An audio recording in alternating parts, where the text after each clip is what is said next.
जय श्री राम, जय सीताराम, जय जनक दुलारी सीता मैया। आज हम सुनने जा रहे हैं वह पावन, अद्भुत और दिव्य प्रसंग जिसके लिए त्रिलोक में उत्सव हुआ। देवताओं ने पुष्प वर्षा की, ऋषि मुनियों ने स्तुति की और समय प्रभु श्री राम ने जनकपुर में सीता जी का वरण किया। यह है भगवान श्री राम व माता जानकी के विवाह की कथा।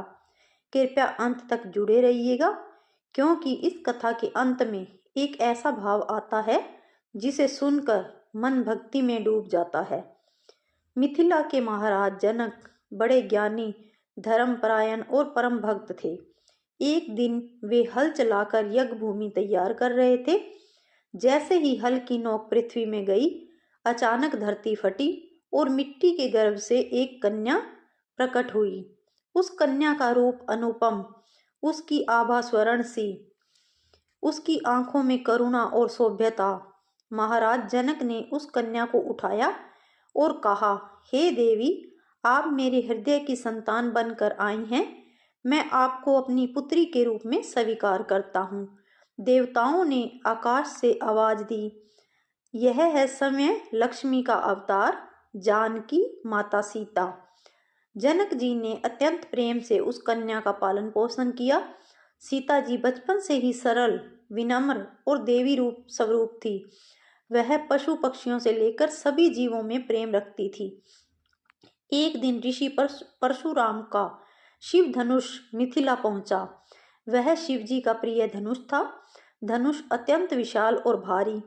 राजा जनक ने इसे राजभवन में रखा।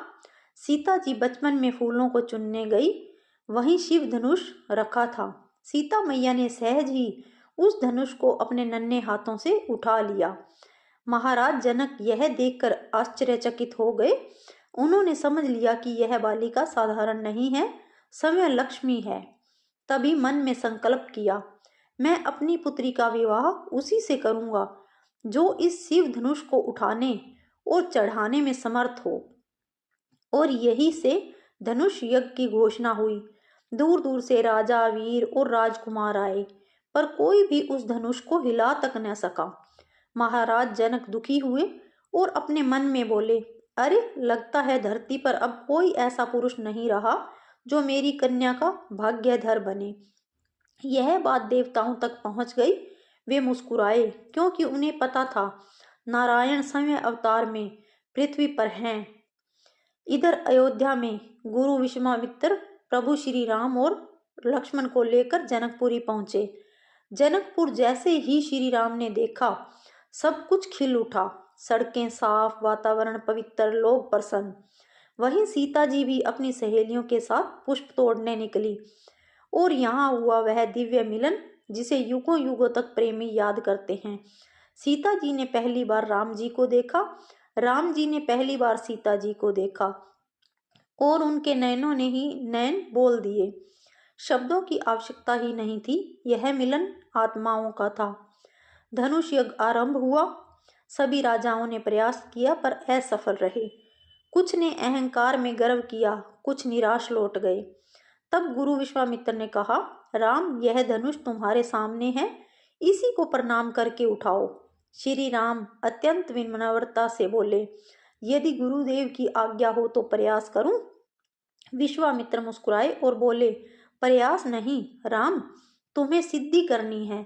राम जी आगे बढ़े। उन्होंने पहले धनुष को प्रणाम किया, फिर सहज ही धनुष को हाथों में उठा लिया। सभा में सन्नाटा, लोगों ने आंखें फैला ली और फिर श्री राम ने धनुष को ऐसे चढ़ाया कि धनुष टूट गया। ध्वनि ऐसे गूंजी मानो बादल फट गए हों। देवताओं ने पुष्प वर्षा की, पृथ्वी पर जय जयकार हो उठी। जय श्री राम, जय श्री राम। महाराज जनक आनंद से भर उठे और बोले, आज मैंने अपनी प्रतिज्ञा पूरी होते देखी। यही मेरे सीताराम का मिलन है। संदेश अयोध्या भेजा गया। महाराज दशरथ अति आनंदित हुए।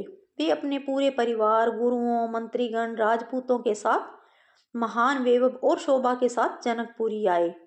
मिथिला में जैसे दीपावली मनाई जा रही हो।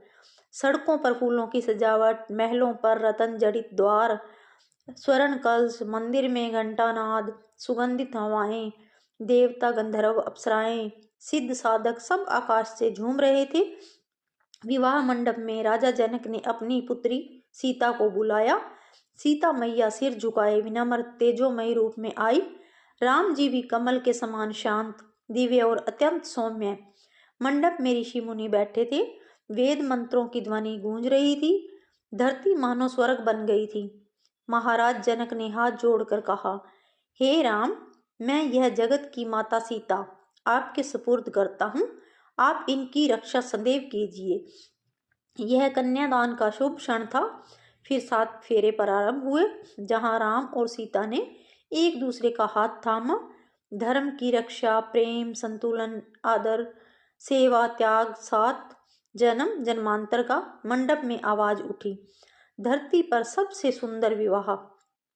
जब यह विवाह संपन्न हुआ, धरती, आकाश, जल, वायु सब उल्लास में भर गए, क्योंकि यह विवाह साधारण नहीं, यह था आत्मा और परमात्मा का मिलन। यह था प्रेम का शाश्वत रूप। जो भी भक्त इस विवाह कथा को सुन लेता है, उसके जीवन में सौभाग्य, मंगल, सुख, शांति और प्रेम की वृद्धि होती है। यदि आप सीताराम के चरणों में प्रेम रखते हैं तो कमेंट में जरूर लिखें जय सीताराम, और इस कथा को आगे तक प्रसारित करें, क्योंकि जहाँ तक यह कथा पहुँचती है वहाँ पवित्रता और प्रेम बस जाता है। जय सीताराम, जय श्री सिया राम।